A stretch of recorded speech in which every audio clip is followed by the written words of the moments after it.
Hello, once again, I'm Doc Rotten, and welcome to Heroes and Droids. This is our Easter eggs, reference, and details episode for the Book of Boba Fett, episode 7. This is it, the finale. Let me introduce you to the host who has all the details, the one and only Christopher G. Moore. What's up? What's up? What's up? We're back again to do our Easter egg episode for this finale of Book of Boba Fett. And I'm sure you guys are excited to talk about it as much as I am. But let's introduce some of our other co-hosts here. Speaking of one, we got the SLATTMAN. How you doing, sir? Oh, just dandy. How are you, Mr. Moore? I'm wonderful. I'm about as happy as a Mandalorian riding a Rancor. So Boba Fett. No, that was Mandalorian. A Mandalorian ride a Boba Fett. That's save that for the porn one. And true love. And a weird transition from that. We'll go to our next co-host. Podcasting rock star, international cosplay queen Vanessa. How are you doing? I hear nothing. I hear nothing. Yeah, just we're all gonna fall asleep near our Rancor brethren.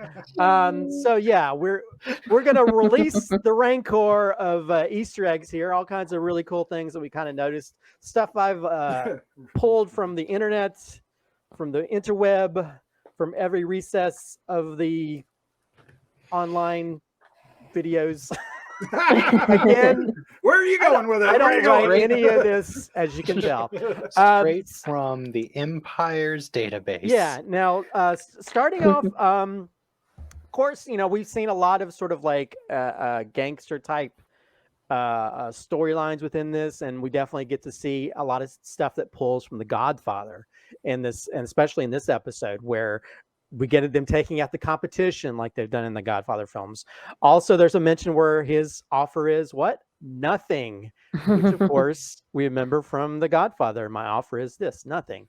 Also, there's a part where Mando says it's the smart move, which is similar to a line from The Godfather. So again, we get we got some other stuff involving like a lot of gangster films, and this one definitely pulls a lot from The Godfather. Of course, we find out that the bar that was owned by Flashdance Twi'lek is called Sanctuary, and of course, it becomes a literal sanctuary for Mando and Boba Fett. Let's see. We get to mention, of course, we get the return of Cad Bane, and Cad Bane says to the Ithorian mayor, mentions his, if his two stomachs can take it or whatever, his two stomachs can bear it. Of course, we know that, now we know the Ithorians have, or Hammerhead, as we remember from the old Kenner action figures. Not only do they have two stomachs, but they have two mouths, and they have four throats. So Wow. Take that as you may. I don't even know what to think of that. Now, and of course, we get the return of Grogu, who Luke was like, "See ya, don't want to be ya," and sends him back to Tatooine. And this, we get a brief reunion of R5D4 and R2D2, who are on that the Jawa sandcrawler for a little bit in New Hope. Of course, we also get to see that R2 is piloting the X-Wing, and he's done that. He piloted Mace Windu's ship in the Clone Wars. He also, in the comics, he swiped an X-Wing to rescue C-3PO when C-3PO was captured by the Empire in Marvel Star Wars 27, I think the name of that is. Now, of course, Peli Motto's nickname for Grogu is called Bright Eyes. And Doc, do you know what that reference is from?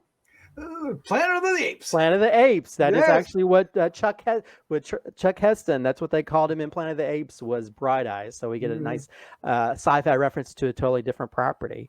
We also get a meta moment where Pelimoto's like, Grogu, that's a terrible name. And if you remember when we found out what Baby Yoda's name was, people were like, that's a terrible name. I'm just gonna call him Baby Yoda.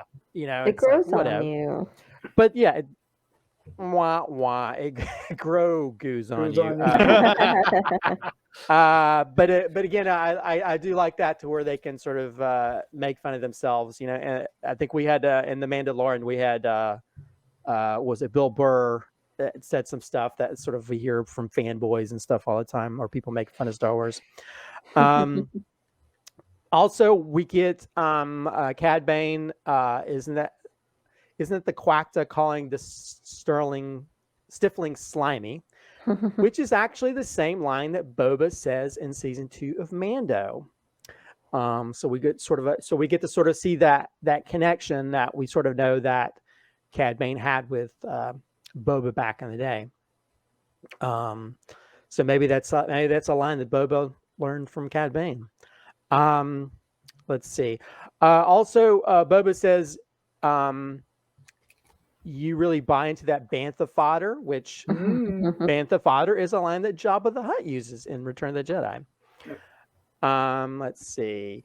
The hover tank looks similar to a V-35 Courier, except it has turrets and its passenger section. And we first saw that in the special edition of New Hope. It's the vehicle that runs in front of the I forgot what animal it is, and it causes the Jawa to fall off of it. Rancor. The Rancor, yeah. No, not the Rancor. I forgot what the name of the animal.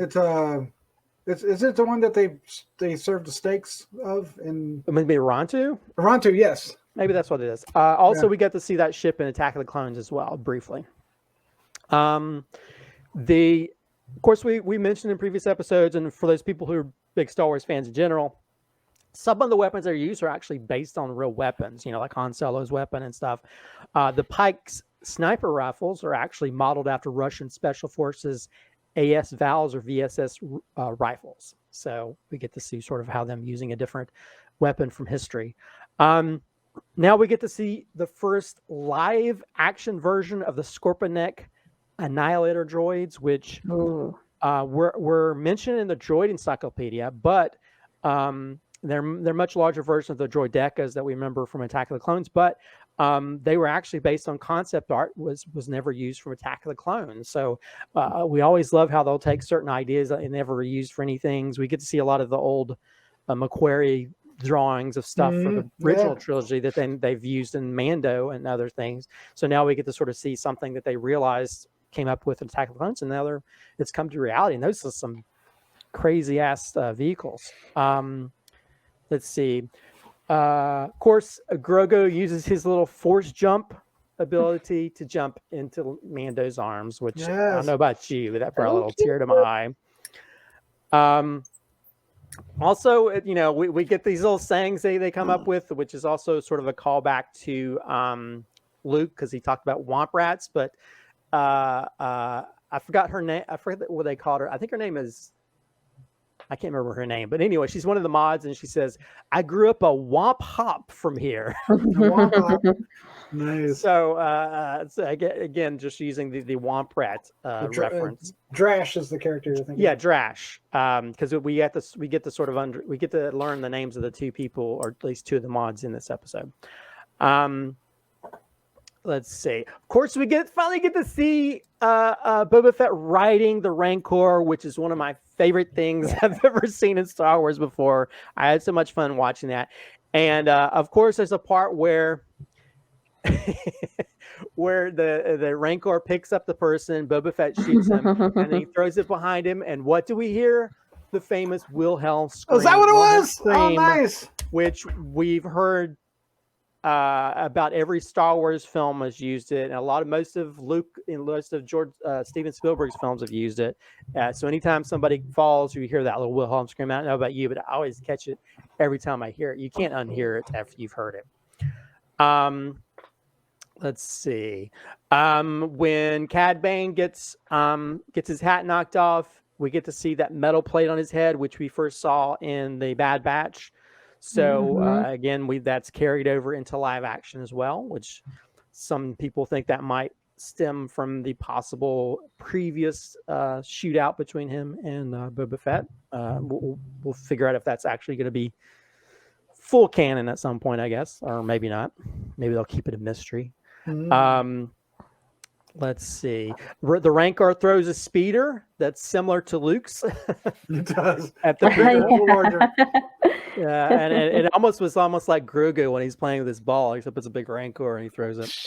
And of course, when the Rancor shows up, you just see a little bit of his body, and you're boom, boom. We get a little bit of Godzilla reference, and of course, when he crawls up that tower, we get our King Kong reference. So there's a lot of monster references in this episode involving the Rancor, which I think one of the coolest monsters, I'd say, in Star Wars history. And I think they made him even cooler than he was in Return of the Jedi, in my opinion. Let's see. Grogu calms down the Rancor, which is similar to what sort of Ezra did in Rebels. If you remember, Omega had a little bit of a connection with animals in Bad Batch.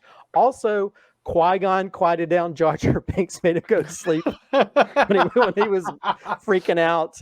And also, Kylo Ren made Rey made her sleep using Force power. So one thing though worth noting about that is depending on how it's used, it can be considered a very dark side power as well. So just see that. Just like when Ezra did it, at one point it was for the wrong reasons, and it was a very dark side manipulation of the Force. But when he did it with the Loth Wolves, it was for the right reasons, and it was a very light side. So this could mean one of many things for our little baby.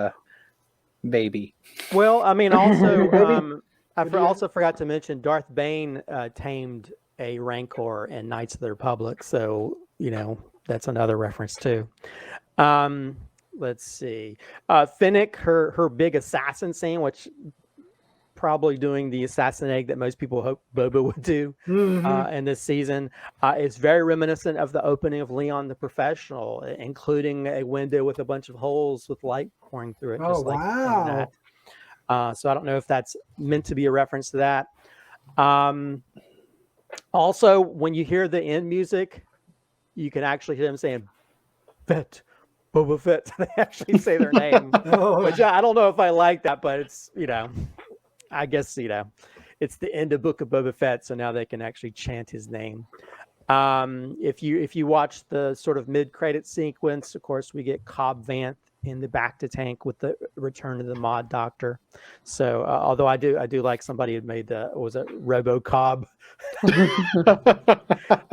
RoboCobb meme pick, which I thought was funny. Also, I don't know about if you guys caught this, but there's a part where the Rancor is fighting one of the Scorpion droids, and he grabs it like crosses his arms, and he's like, and Boba Fett says, "Do it," and he rips it like that, and it's a callback, of course, to Palpatine telling Anakin when he's got Count Dooku, and he's like, "Do it." So I giggled like a little schoolgirl when I heard that. I thought it was so cool, because he rips him based similar to that. That was a little more gruesome. Well, yeah, a little bit more. Grogu eats dung worms when he shows up, because he's all hungry because Luke won't give him his froggies, his froggy nugs. And dung worms were actually introduced in the Phantom Menace video game as something they sell in Tatooine. So again, Grogu doesn't care what it is. As long as it's moving, he's going to eat it, even if it's a dung worm. It's probably good that Mando was wearing his helmet so he didn't smell his breath after eating those dung worms.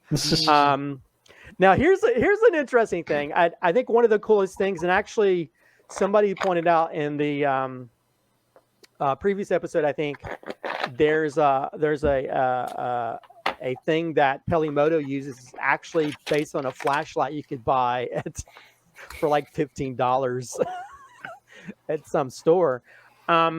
The tablet that the mayor's sidekick uses is a 1970s Bolatronic game Oh no! that they just like painted up to look like his little tablet. So I just think it's funny that a little bowling video game from the 1970s was used as his tablet. Well, that kind of harkens back to how they originally made like a lot of the props and especially like the lightsabers, where they just kind of took a bunch of old stuff that they had around and threw it together to make it look cool. Well, the lightsabers are made from some like I think a photo a camera thing or whatever. Mm-hmm. And I mean, I guess the infamous one is the Ice cream communicators from Phantom Menace that were made from lady shavers. No. So it's hilarious. Let's see. Now here's Robert Rodriguez sort of referencing himself. The part where they shoot the Pike and they shoot him on the way down, which is kind of extraneous, but that's actually him basically calling back to a guy who gets shot and they shoot him on the way down in Desperado. So he's referencing his own film in this episode.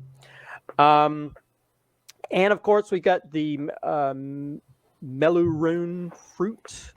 Melurun. I always pronounce that wrong.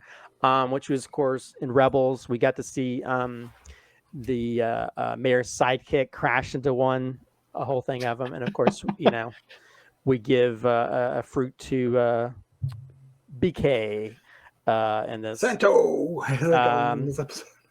Yep. Let's see. What? So it's funny you mentioned the nickname, because the nickname is very similar to a nickname that Dr. Aphra gives BK during her comic run. Yeah, and we actually heard that nickname earlier with the owner of the Sanctuary as well, who called him that as well. So, let's see. Now, I think most people pretty much knew that Grogu was not going to be his first student, because actually in the Kylo Ren comics, Kylo was the first student of Luke. So I guess a lot of people were sort of figuring that was not going to be the case with her being the first student at school. Of course, this whole series, and of course a lot of Star Wars has sort of has given sort of homages and love to Westerns and stuff. And when Mando and Boba Fett go rushing out the Sanctuary, very Butch Cassidy and the Sundance Kid, and how that starts. Leap over the boats. Leap over those. Yeah, and here's a real deep cut, which you'd have to be an extremely nerdy Star Wars nerd to get this, but the Pike Syndicate operated out of the Desert Survey Office in Mos Eisley, which was first mentioned in the Secrets of Mos Eisley adventure in the Star Wars role-playing game published in 2001 in the Star Wars Gamer magazine #7. Wow. Oh my God. So that's the deepest of deep cuts that I think most people will probably would not figure out or know about, unless you're like a huge a role-playing gamer. And last but not least, there's a part where Pelimoto, they're trying to race away from the Scorpion droids, and she says, "Go faster, you bucket of bolts," which bucket of bolts is the same insult that Princess Leia gave to the Millennium Falcon, or talked about the Millennium Falcon calling it a bucket of bolts. Mm-hmm. So anyway, those are the 31 different Easter eggs I sort of found, or references to other things, unless you guys had something else to add to it. Yeah, I'd say the final battle had a lot of gunfighting to OK Corral feel to it. Mm-hmm. We were talking about Magnificent Seven going into it, thinking that's what it was going to be, but it ended up being more of the OK Corral-y kind of thing, with a little bit of Butch Cassidy and Sundance. Well, a little bit of everything. Yeah. I mean, we actually get another duel, a shootout, and there's actually a lot of the spaghetti westerns. I think when Boba Fett has his stance and they go from shot to shot to shot, that's very some of the spaghetti westerns are like that. So yeah, there's definitely a lot of references to other things in regards to or even just the Scorpion droids reminded me a lot of the droidicas from Attack of the Clones, when we're trying to fight against that, or even some of the other animated series where they sort of made you wonder, why didn't these other people know that you can throw a grenade Yeah, so through the that's force actually a really good segue to one I don't think you covered, but what Mando said with our energy weapons can't go through and our ballistic weapons have too much velocity. That's almost exactly word for word what Ahsoka said, a line that Ahsoka says about the droideka shields in Clone Wars. Oh, nice. Hmm. Nice. I like that. Santa almost got through. Mhm. I know, that was intense. I was like, go do it. All right. Well, there you go. There's our Easter eggs and all kinds of references for the finale of the Book of Boba Fett Season 1. Will we get a Season 2? Oh, I don't know. I think this might be a one. Well, everybody's okay. Maybe we will. I'll put it that way. But we want to thank you for joining us for doing the Easter eggs for this season. Let us know if you like that kind of content, separate and bundled up like this, or if you like it put together with the review. Either way, let us know. Of course, if you want to hit the like button, the share button, and the subscribe button, we would love to see you do that. It would help us out so much, and we would thank you. Yeah, and let us know if there's any other Easter Excuse eggs me. we might have missed. Maybe some other things that are in this episode that might have overlooked. So. Definitely leave some comments down below. All right, Christopher, Vanessa, SLATTMAN, thank you so much for joining us. Yes. It's always fun to do it. Do it.